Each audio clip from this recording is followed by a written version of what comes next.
The early man. Early man did not have any idea about time. He kept no record of birthdays or holidays. He did not know about days or weeks or even years. But he kept a track of the seasons. He knew that spring followed winter. Early man मतलब बहुत पहले ज़माने के लोग. उन लोगों को time का आइडिया नहीं था. वो लोग किसी का बर्थडे नहीं जानते थे कि इस दिन, मतलब बर्थडे का कंसेप्ट नहीं था, छुट्टियों का कंसेप्ट नहीं था, हॉलीडेज़ का.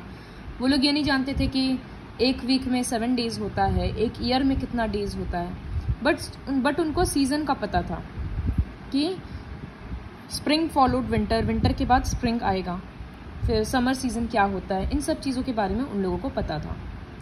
The ancient man moved from place to place in search of food and water.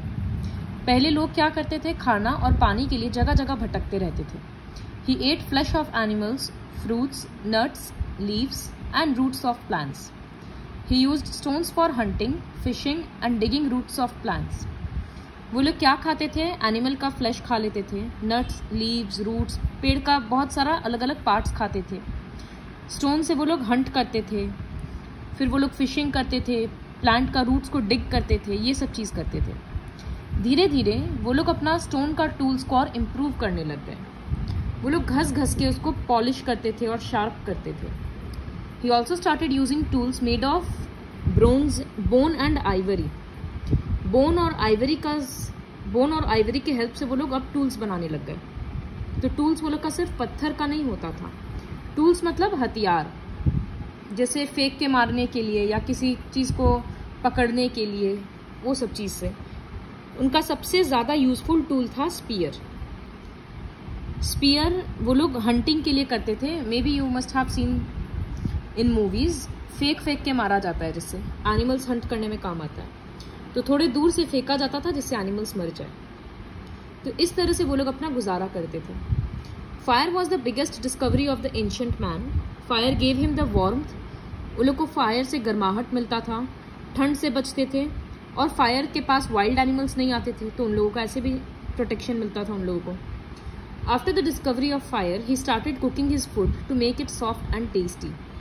जब फायर का गलती से एक बार किसी से फायर जल गया, तब उन लोगों को फायर का जब समझ में आया कि इतना बेनिफिट हो रहा है, तो धीरे धीरे वो लोग अपना खाना को कुक करना शुरू कर दिया, फ्लैश को.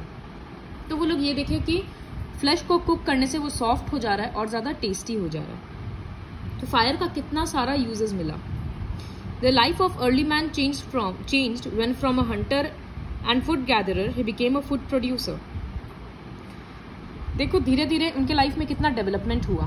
पहले वो लोग ऐसे हंट करके और कच्चा खा लेते थे फ्लैश को, फिर वो लोग कुक करना शुरू किए. पहले उनका टूल सिर्फ स्टोन्स का बना हुआ रहता था, अब उनका टूल्स बोन्स और आइवरी से बनने लगा. तो धीरे धीरे हर चीज़ में डेवलपमेंट हो रहा है. ठीक वैसे ही पहले वो लोग सिर्फ हंटिंग करते थे और खाना को बस जमा करके रख लेते थे, उसी को धीरे धीरे खाते रहते थे. बाद में उन लोगों को समझ में आया कि अगर सीड्स को हम लोग सॉइल में डाल देते हैं तो उससे एक नया प्लांट निकल जाता है. तो हम लोगों को हर बार खाली इधर उधर भटकने का ज़रूरत नहीं है, एक जगह पे रहकर भी हम लोग प्लांटेशन एग्रीकल्चर कर सकते हैं. तो then he became a food producer. Man खुद फ्रूट प्रोड्यूस करने लगा.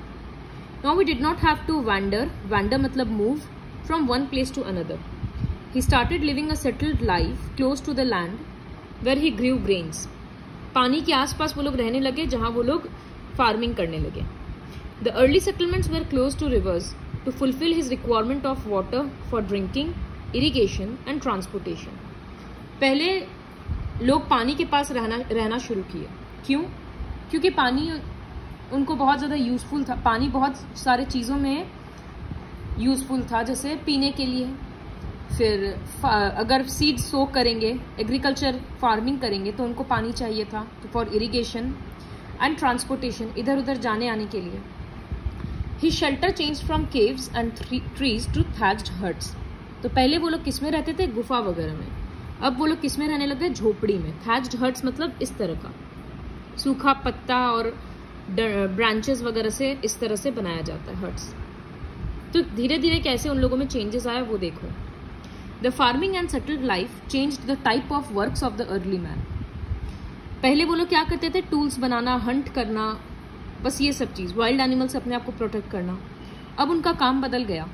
वो लोग क्या करते थे, ही सोड सीड्स, बीज बोते थे ग्राउंड में, प्लांट्स को पानी देना, फिर ग्रेन्स जब राइप होगा तब उसको काटना, काट के ग्रेन्स को स्टोर करना, वो लोग ये सब काम करने लग गए।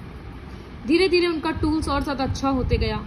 फिर उन लोगों को समझ में आया कि स्टोर करने के लिए हम लोग को पॉट्स बनाना है, तो वो लोग पॉट्स बनाना शुरू किए, baskets of reads and clay pots for storing and cooking the grains.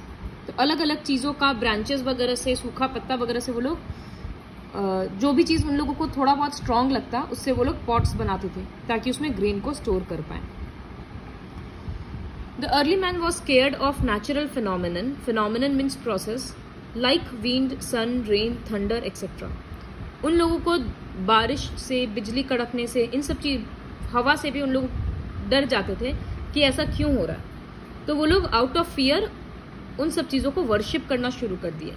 उन लोगों को लगा कि कुछ बहुत डेंजरस चीज़ है, तो अगर हम लोग उनको पूजने लगेंगे, वर्शिप करने लगेंगे, तो हम लोगों को कोई नुकसान नहीं होगा। Since ancient times man has used his intelligence to discover and invent many things to make his life comfortable. इंसान अपना दिमाग से बहुत सारा चीज़ इन्वेंट किया है। ये फायर भी तो एक इन्वेंशन ही हुआ ना, फूड प्रोड्यूस करना भी तो एक इन्वेंशन है, टूल्स बनाना भी एक इन्वेंशन है।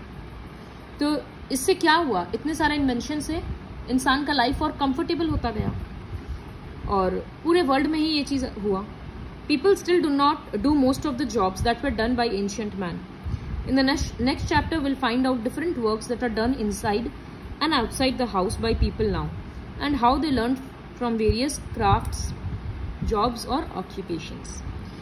तो पहले के इंसान जो ये सब काम कर रहे थे कि सीड सो करना है, क्रॉप्स को कट करना है, स्टोर करना है, ट्रांसपोर्टेशन का काम करना है, टूल्स बनाना है, ये सारा काम तो आज भी होता है। तो ऐसा बहुत सारा काम है जो अर्ली मैन करते थे, वो हम लोग अभी भी कर रहे हैं। बहुत सारा काम बंद भी हो गया, लेकिन बहुत सारा काम अभी भी चल रहा है।